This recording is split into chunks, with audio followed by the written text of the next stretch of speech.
Hello friends, मैं अभी मौर्य आप लोगों का एक बार पुनः स्वागत करता हूं अपने इस YouTube फैमिली में। आज की क्लास में हम जो बात करने वाले हैं वो बात करेंगे मिडेवल हिस्ट्री की। ठीक है, तो इससे पहले एक क्लास हम अटेंड कर चुके हैं, अर्थात इस मध्यकालीन इतिहास के संदर्भ में हम एक क्लास अटेंड कर चुके हैं कि इस पूरे के पूरे बुक के अंतर्गत में या इस पूरे के पूरे एक प्रकार से बोले तो किताब के अंतर्गत में हम क्या अध्ययन करने वाले थे। ठीक है, तो पहले उस क्लास को देख लीजिएगा, उसमें आपको लिंक भी नीचे डिस्क्रिप्शन में मिल जाएगा। आप सहजता पूर्वक वहां से जाकर के पहले उस क्लास को देख लीजिएगा एंड तत्पश्चात आकर के इस क्लास में विजिट कीजिएगा। ठीक है, बाकी आज जो हम अध्ययन करने वाले हैं वो हमारे एक प्रकार से बोले तो स्टार्टिंग ही है पूरे के पूरे मध्यकालीन इतिहास की। जो कि हम बात करेंगे वो एक बेहतरीन अंदाज में अपनी क्लास के माध्यम से हम इस पूरे के पूरे चैप्टर को क्या करेंगे, समाप्त करेंगे। ठीक है, बाकी देखते रहिएगा और आनंद लीजिए इस पूरे के पूरे मध्यकालीन इतिहास का कि इसके अंतर्गत में ऐसी कौन कौन सी घटनाएं हमारी घटित होकर के रह गई जो कि पूरे के पूरे इतिहास के अंतर्गत में इतिहासकारों ने एक बेहतरीन अंदाज में इसको हमेशा और हमेशा के लिए इतिहास के पन्नों में दर्ज करके रख दिया, एक बेहतरीन अंदाज में। और इसका अध्ययन हम किस इतिहास के अंतर्गत करते हैं, तो इसका अध्ययन हम पूर्ण रूप से मध्यकालीन इतिहास के अंतर्गत में करते हैं। ठीक है, तो देखते हैं ज्यादा टाइम को ना वेस्ट करते हुए अपनी क्लास को हम एक नए अंदाज में स्टार्ट करते हैं। सर्वप्रथम मैं यहाँ पे ये बोलना चाहूंगा कि एक प्रकार से यार हम लोग जानते हैं कि जो भी हमारा मध्यकालीन इतिहास है ये हमारा स्टार्ट कहाँ से होता है, तो उसकी चर्चा मैं बाद में करूंगा, जो कि अरबों के आक्रमण से होता है। इस आक्रमण से हम पूर्व में थोड़ी सी बात करते हैं, जो कि पहला हमारा क्या था, इस्लामिक आक्रमण था इंडिया पे। तो इस आक्रमण से पहले हम लोग ये समझते हैं कि इस पूरे के पूरे मतलब एक प्रकार से बोले क्षेत्र में कि इस्लाम धर्म का उदय कब होता है, कहां पे होता है और कैसे होता है। अपनी क्लास को मैं यहीं से स्टार्ट करूंगा और उसके पश्चात में हम बात करेंगे इस्लाम धर्म के संदर्भ में। इस्लाम धर्म के पश्चात में हम लोग बात करेंगे यही जो इस्लाम धर्म हमारे अरबवासी क्षेत्र में उभर करके आता है या ईरान वाले क्षेत्र में उभर करके आता है, इन्हीं के द्वारा इंडिया पे क्या किया जाता है, अटैक किया जाता है। ठीक है, तो हम इस चैप्टर को नाम देते हैं इस्लाम धर्म का उदय। ठीक है, ये मध्यकालीन इतिहास हमारा यहीं से क्या होता है, उदय होता है। इसका क्या बात करते हैं हम लोग, बात करेंगे इस्लाम धर्म के उदय के संदर्भ में, ये हमारा चैप्टर होगा। एंड इसी चैप्टर के अंतर्गत में हमारा वो भी आता है यानी ईरानियों का आक्रमण, यानी अरब वासियों का आक्रमण, या एक प्रकार से बोले जब ये इस्लाम धर्म का उदय हो जाता है तो धीरे धीरे चल के जो हमारे जितने भी मुस्लिम समुदाय होते हैं या इस्लाम धर्म जो हमारा होता है यही धीरे धीरे गति पकड़ता है और इतना तेजी में इसका विस्तार, प्रचार और प्रसार होता है कि ये अपनी सत्ता को स्थापित करने के लिए एक बेहतरीन अंदाज में कई क्षेत्रों में आक्रमण करते हैं। ठीक है, तो उसकी चर्चा हम नेक्स्ट क्लास में करेंगे। फिलहाल में इस क्लास के माध्यम से केवल और केवल इस्लाम धर्म के बारे में हम अध्ययन करेंगे। ठीक है, इससे पहले अगर इस्लाम धर्म के बारे में जानते होंगे तो अच्छी बात है, नहीं जान रहे होंगे तो और अच्छी बात है। इस क्लास के माध्यम से हम उस पूरे के पूरे धर्म के संदर्भ में अपनी एक स्वयं की क्या करेंगे, अलग बौद्धिक क्षमता क्या करेंगे, विकसित करेंगे। सर्वप्रथम ये जो इस्लाम धर्म था ये हमारे ईरान वाले क्षेत्र में क्या होता है, यानी उभर करके आता है। ईरान वाला या एक प्रकार से बोले तो जितने भी हमारे अरबवासी क्षेत्र हैं मैप वगैरह देखते जाइएगा। सऊदी अरेबिया, ईरान, इराक, ये इधर वाले क्षेत्रों में हमारा इस्लाम धर्म सर्वप्रथम उभर करके आता है। और इतना ही नहीं, इस्लाम धर्म इधर ही क्यों उभरता है, तो हम लोग यार जानते हैं कि इसी अरबवासी क्षेत्रों में या इसी ईरान वाले क्षेत्रों में या यहीं पे हमारे एक व्यक्ति का जन्म होता है।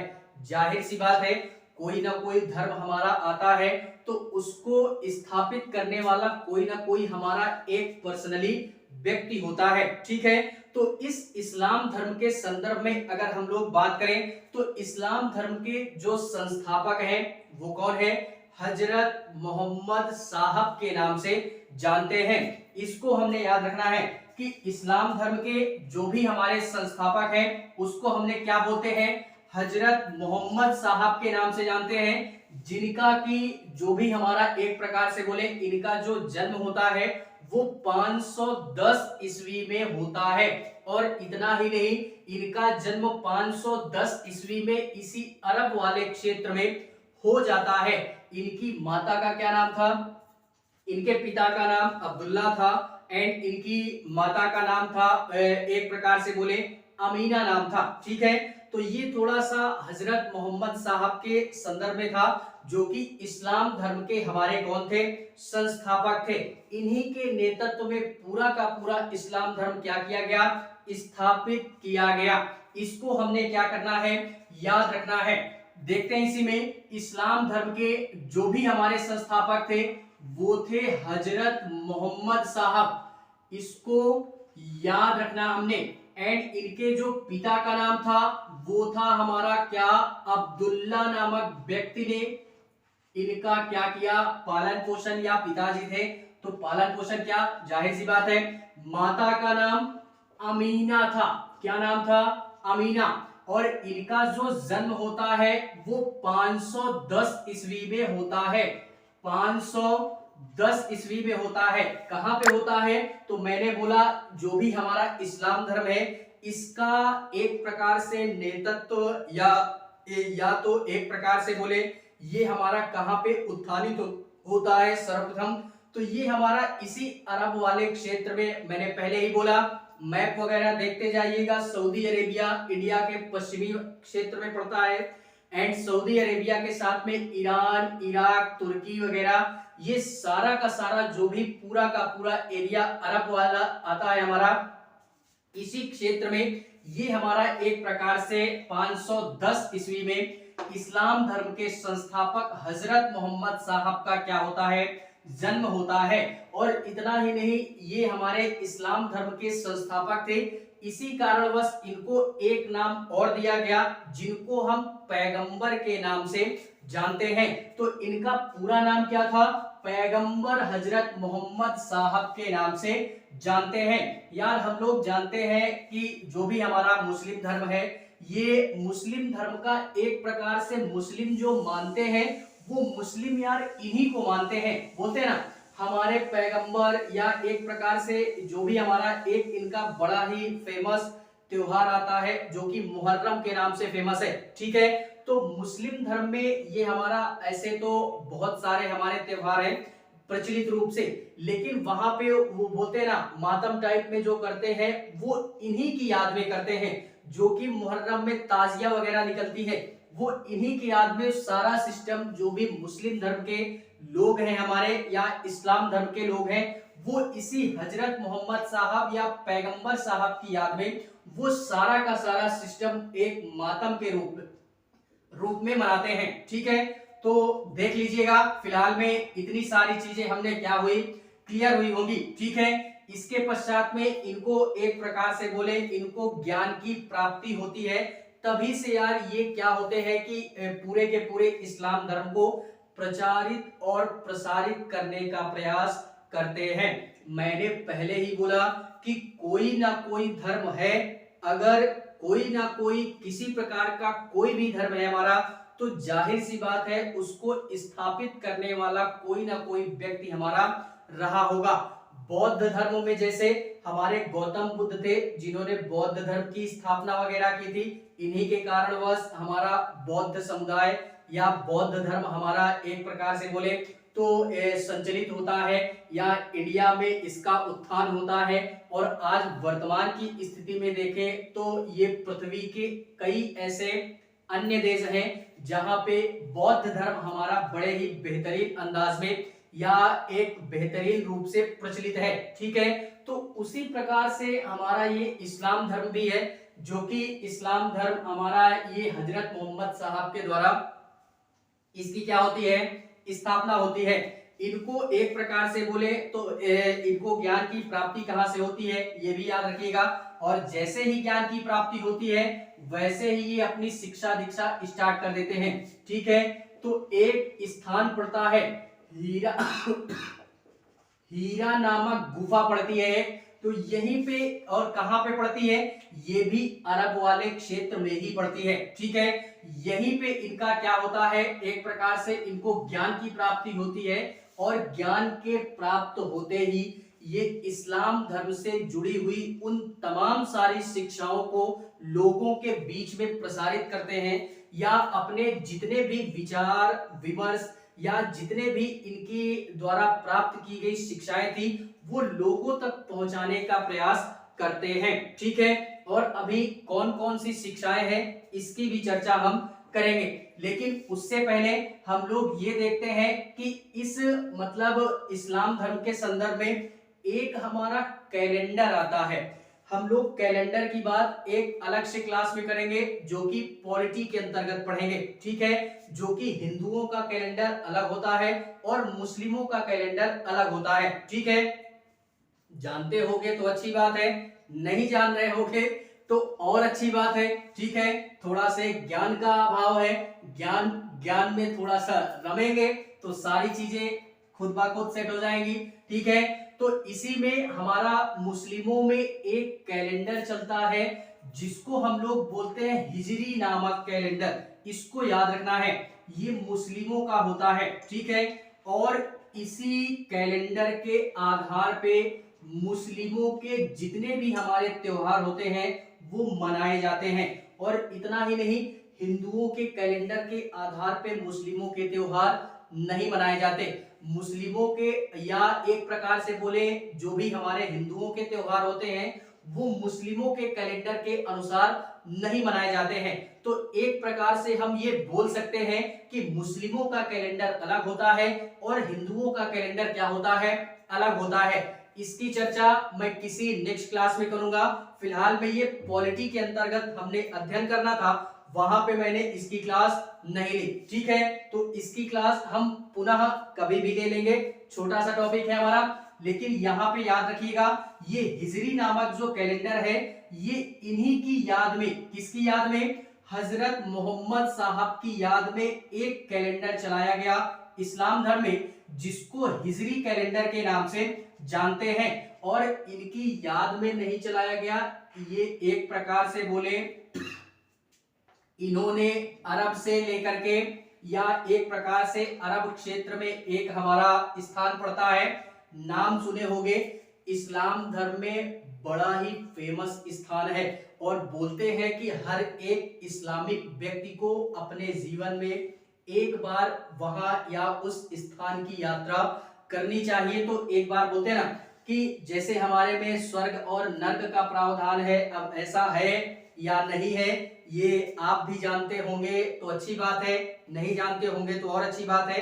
फिलहाल में इन सारी चीजों पे विश्वास मत कीजिएगा, लेकिन फिर भी लोगों के अनुसार और ग्रंथों के अनुसार जो भी हमारे प्राचीन ग्रंथ हैं या पौराणिक ग्रंथ हैं हमारे, स्वर्ग और नर्क जैसा अगर कोई प्रावधान होता होगा तो अच्छी बात है। इस्लाम धर्म में भी हमारा बोला जाता है कि जो हजरत मोहम्मद साहब हैं ये मक्का से मदीना तक की यात्रा करते हैं। कहां से, मक्का से मदीना तक की। ये स्थान याद रखिएगा, मक्का और मदीना कहां पे पड़ता है, I think Saudi Arabia side में पड़ता है। ठीक है, तो मक्का से मदीना तक की ये यात्रा करते हैं हजरत मोहम्मद साहब। और कब करते हैं, तो ये करते हैं 24 सितंबर 622 ईस्वी में। 24 सितंबर 622 ईस्वी की तारीख इस्लाम धर्म में हमेशा और हमेशा के लिए दर्ज करके रख दी गई। किस लिए? क्योंकि इनके जो पैगंबर हजरत मोहम्मद साहब थे वो मक्का से मदीना तक की क्या करते हैं? यात्रा करते हैं।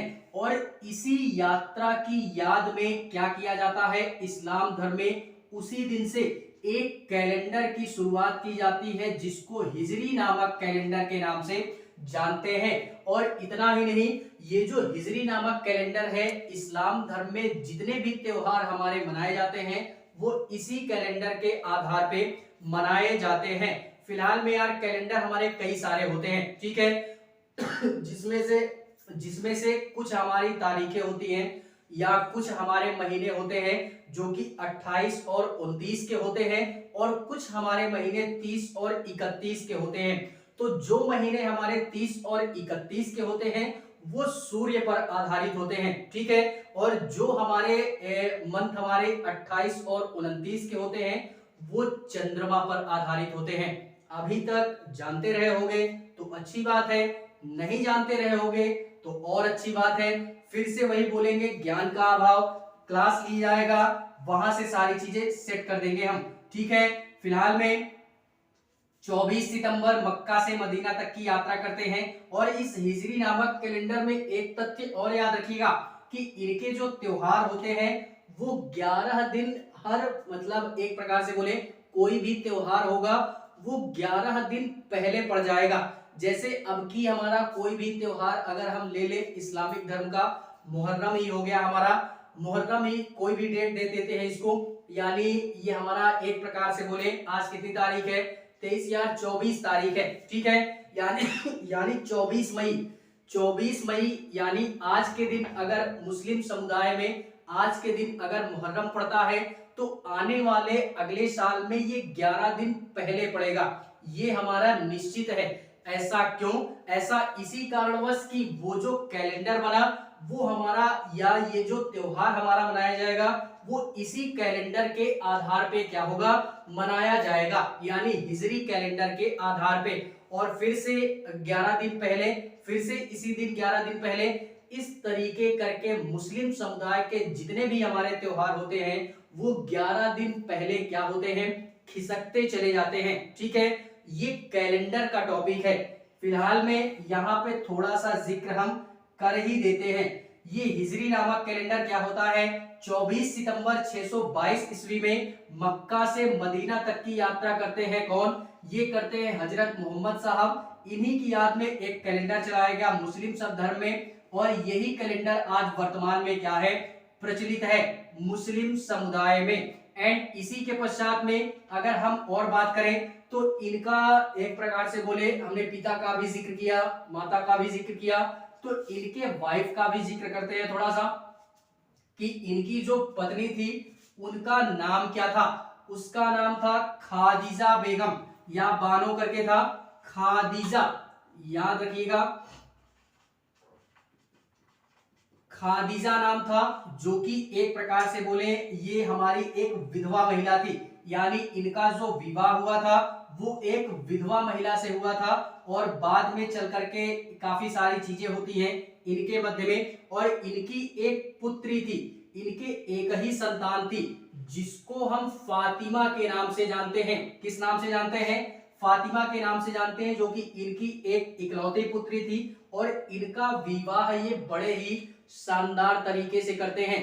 और इनका भी नाम आप लोग सुने होंगे इस्लाम धर्म में, यानी फातिमा का जो हस्बैंड था, यानी एक प्रकार से बोले पैगंबर मोहम्मद साहब के जो दामाद थे वो कौन थे? अली थे। कौन थे?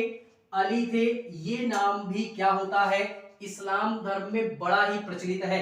इन्हीं की याद में बोलते हैं ना, मैंने अभी मुहर्रम का जिक्र किया था, तो मुहर्रम में भी जो मातम वगैरह मनाया जाता है वो शायद मेरे अनुसार, जहां तक मेरी अपनी स्वयं की बौद्धिक क्षमता है, वो यार इन्हीं की याद में बोलते हैं ना, या अली करके वो मातम टाइप का करते हैं।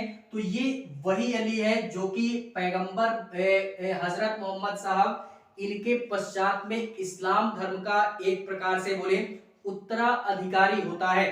किसी भी धर्म में या किसी भी धर्म को आगे बढ़ाने में कोई ना कोई व्यक्ति हमारा उसका संस्थापक होता है, और जैसे ही वह संस्थापक हमारा या उसकी मृत्यु हो जाती है या किसी अन्य स्थान पे चला जाता है या कोई भी कारण होता है, तो इस संदर्भ में उस धर्म को आगे बढ़ाने वाला, उस धर्म के प्रति लोगों में जागरूकता फैलाने के लिए कोई ना कोई अन्य व्यक्ति उनके स्थान पे आता है उत्तराधिकारी के तौर पे या उस पद को संभालने के लिए।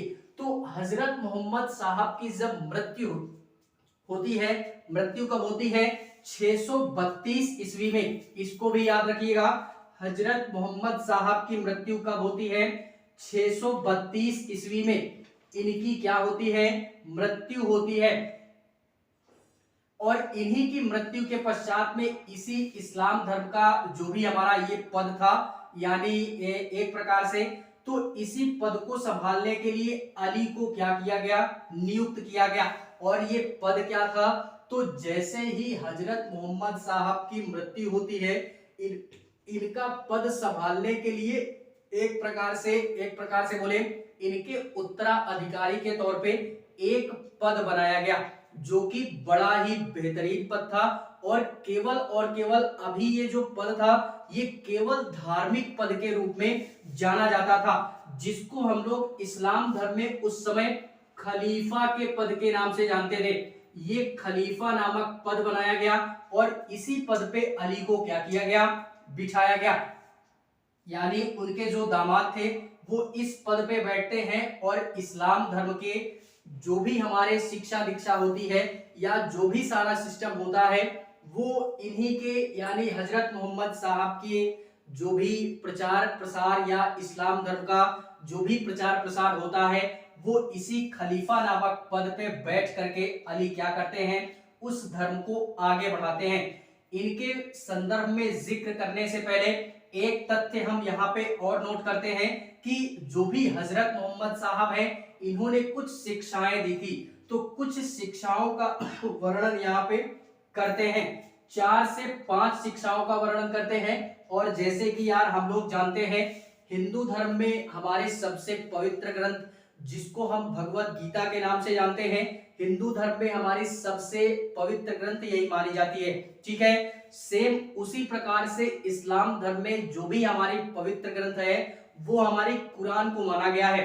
तो इसी कुरान के माध्यम से हजरत मोहम्मद साहब ने इस्लाम धर्म की शिक्षा दीक्षा दी, और उसी कुरान में ही क्या किया गया है? एक बेहतरीन अंदाज में हजरत मोहम्मद साहब के द्वारा जितनी भी शिक्षाएं दी गई, उस कुरान में क्या किया गया? संकलित किया गया है। कुछ हमारे प्रचार और प्रसार, कुछ शिक्षाएं और दीक्षाएं यानी जो इस्लाम धर्म से जुड़ी हुई थी, कुछ कुरान के माध्यम से दी गई, कुछ अन्य एक दूसरे को विचार विमर्श यानी आदान प्रदान, जैसे गौतम बुद्ध ने अपने भिक्षुओं के माध्यम से ज्ञान का प्रचार और प्रसार किया बौद्ध धर्म के संदर्भ में, सेम उसी प्रकार से हजरत मोहम्मद साहब ने भी क्या किया? इस्लाम धर्म से जुड़ी हुई शिक्षा और दीक्षा देना आरंभ कर दिया। और मैंने पहले ही बोला, ये मक्का से मदीना तक की जब यात्रा करते हैं, तो वहां पे जाकर के भी यानी मदीना में भी जाकर के इस्लाम धर्म से जुड़ी हुई काफी सारी शिक्षाओं को एक दूसरे में क्या करते हैं? प्रचारित और प्रसारित करते हैं। तो धीरे धीरे इस्लाम धर्म इसी तरीके क्या हुआ?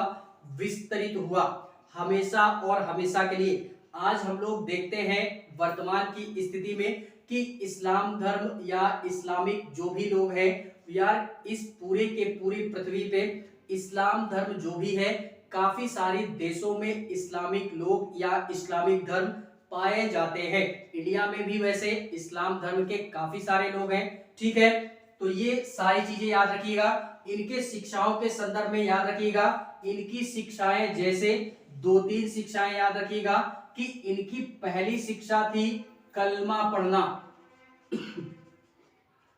कलमा पढ़ना ये एक प्रकार से उर्दू लैंग्वेज है, इसको समझिएगा। इनकी पहली शिक्षा थी कि डेली इस्लाम धर्म के हर एक व्यक्ति को क्या करना है? कलमा पढ़ना है। एंड दूसरी शिक्षा थी इसी में कि हर एक व्यक्ति को यानी इस्लाम धर्म के हर एक व्यक्ति को क्या करना है, रोजा रखना है। ये भी इस्लाम धर्म की क्या है, हजरत मोहम्मद साहब के द्वारा दी गई हमारी एक प्रमुख शिक्षा है कि इस्लाम धर्म का हर एक व्यक्ति रोजा रखेगा। रोजे के समय में रोजा रखना वही होता है कि भूखा रहेगा एक प्रकार से, ठीक है।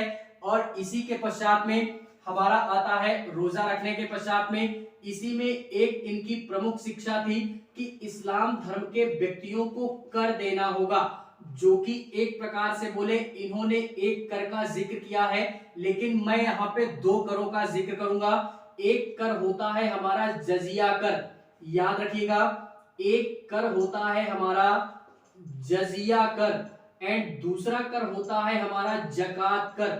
ये याद रखिएगा, जजिया कर हमारा जो होता है ये गैर मुस्लिम लोगों से लिया जाता है, यानी जो व्यक्ति इस्लाम धर्म से बिलोंग नहीं करते हैं वो क्या करेंगे, जजिया कर देंगे, और जो व्यक्ति इस्लाम धर्म से जुड़े हुए हैं वो जकात कर देंगे। और इस्लाम धर्म से जुड़ा हुआ हर एक व्यक्ति जो कि उसकी अपनी आय होगी, उस अपनी आय में से यानी उसकी कुल जो इनकम होगी उसमें से निश्चित मात्रा में वो क्या देगा, ज़कात कर देगा। इस्लाम धर्म के लिए ये चीजें बोली गई, और ये कर नहीं था, एक प्रकार से दान था इस्लाम धर्म के संदर्भ में, ठीक है। एक हमारा ये भी था, एंड एक हमारी शिक्षा आती है, इन्होंने शिक्षा दी कि इस्लाम धर्म के हर एक व्यक्ति को क्या करना चाहिए, अपने संपूर्ण जीवन में एक बार मदीना की यात्रा जरूर करनी चाहिए, जिससे कि उसको, मैंने पहले ही बोला, स्वर्ग और नरक जैसा प्रावधान अगर हिंदू धर्म में ऐसा बोला गया है, होता होगा तो अच्छी बात है, वैसे किसी ने देखा तो है नहीं, ठीक है। फिलहाल में इसी प्रकार से बोला गया इस्लाम धर्म में भी कि जीते जी अगर कोई भी व्यक्ति मदीना की यात्रा करता है, अर्थात बोलते हैं ना कि हज की यात्रा, तो वही है कि इस्लाम धर्म में हर एक व्यक्ति को हज की यात्रा करनी चाहिए, और उसी हज की यात्रा को क्या बोला गया, ये मदीना की यात्रा के नाम से जाना गया, ठीक है। तो इसको भी हमने क्या करना है, याद रखना है।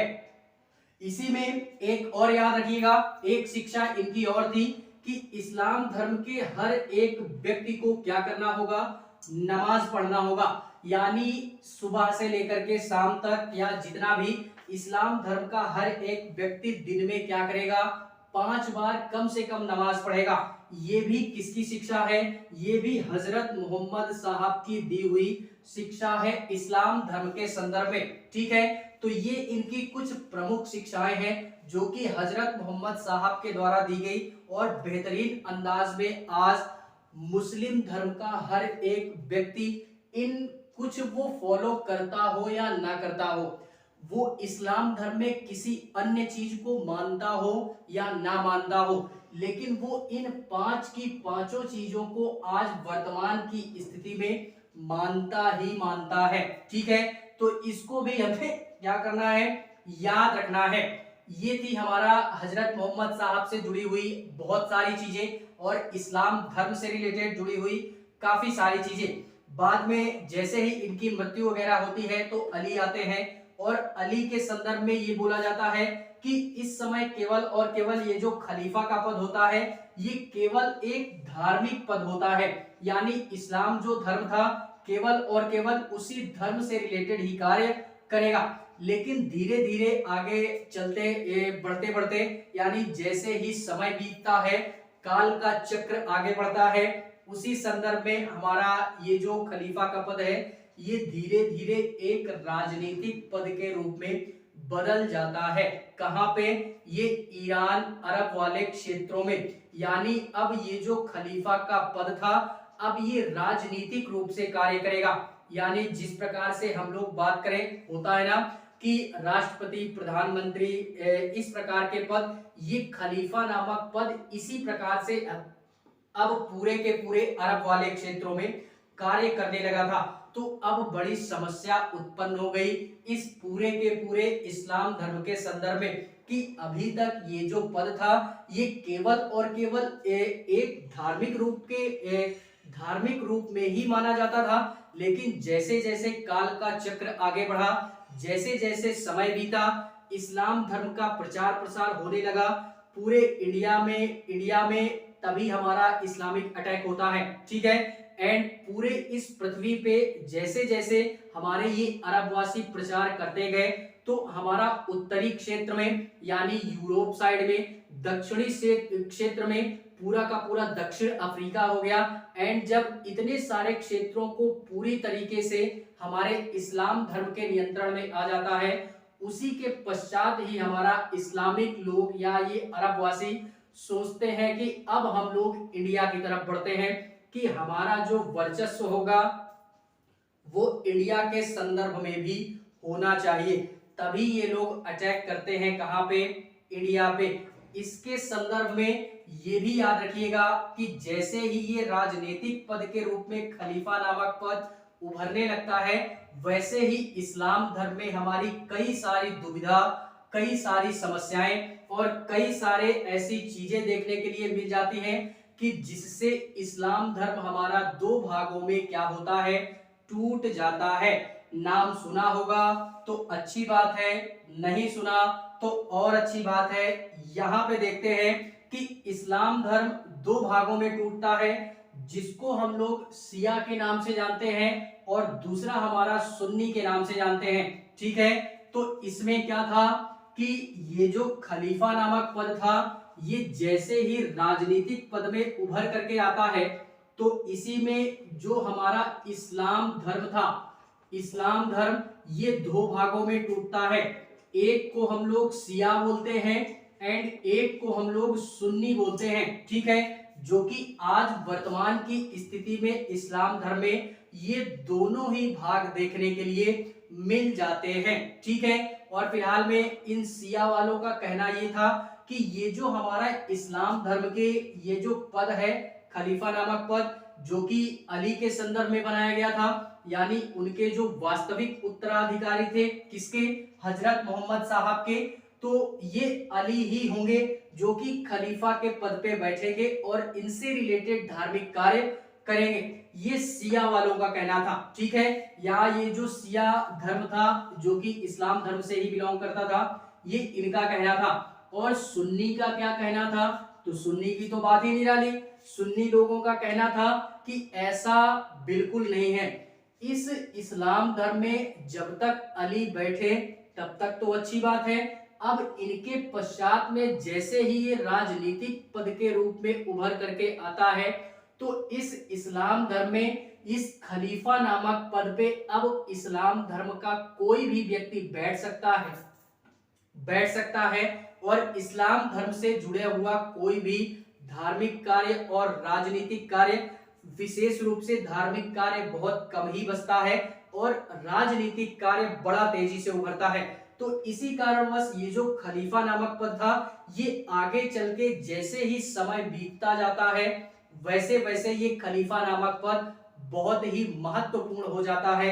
कहां पे, इस पूरे के पूरे इस्लाम धर्म में। तो सुन्नी लोगों का यही कहना था कि अब इस्लाम धर्म का कोई भी व्यक्ति इस खलीफा नामक पद पे बैठेगा और उनसे जुड़े हुए कार्य वो करेगा, समाज में रह करके समाज का भी कार्य करेगा, जो भी सारे कार्य होंगे वो इस पूरे के पूरे खलीफा नामक पद से ही किया जाएगा। तो इस्लाम धर्म का सबसे प्रमुख और सबसे शक्तिशाली पद था हमारा खलीफा नामक पद, ठीक है, कि काफी महत्वपूर्ण पद था हमारा पूरे के पूरे इस्लाम धर्म में, ठीक है।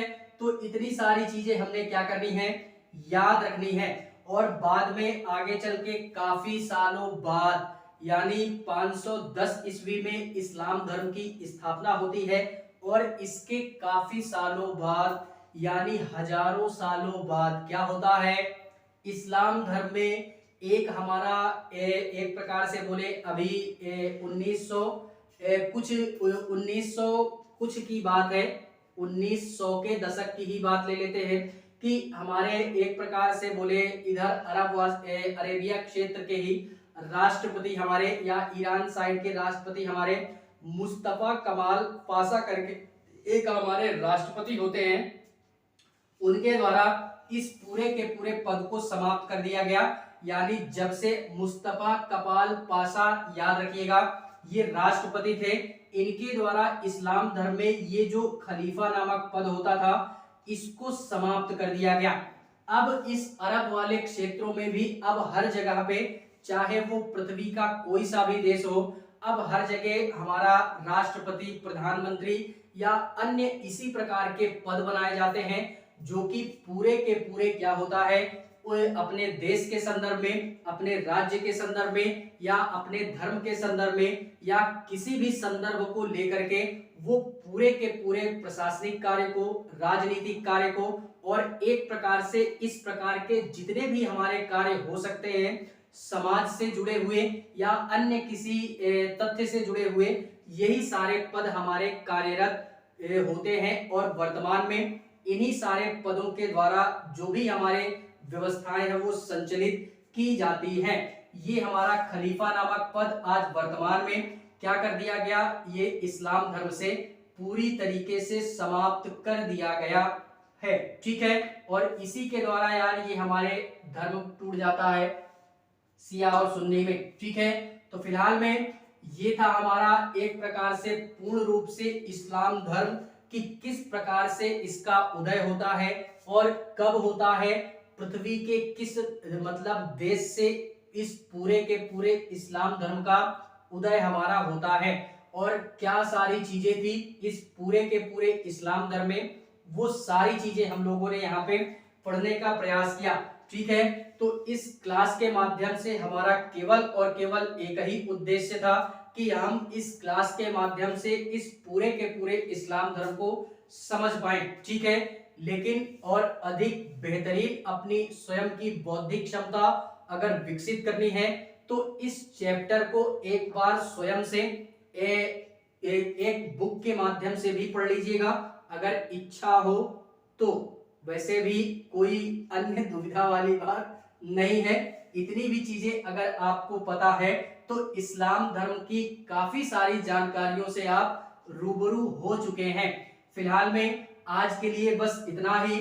बाकी अब जो हम बात करेंगे, अब हम बात करेंगे इसी इस्लाम धर्म के संदर्भ में जो भी हमारा सिस्टम था, जैसे जैसे इनका प्रचार और प्रसार होता है पृथ्वी के अन्य देशों में, तो वैसे वैसे ये भारत को भी अपना टारगेट बनाते हैं और भारत को टारगेट बनाते हुए क्या करते हैं, भारत पे करते हैं अटैक। तो इस अटैक की जो चर्चा करेंगे, उस अटैक की चर्चा हम नेक्स्ट क्लास में करेंगे।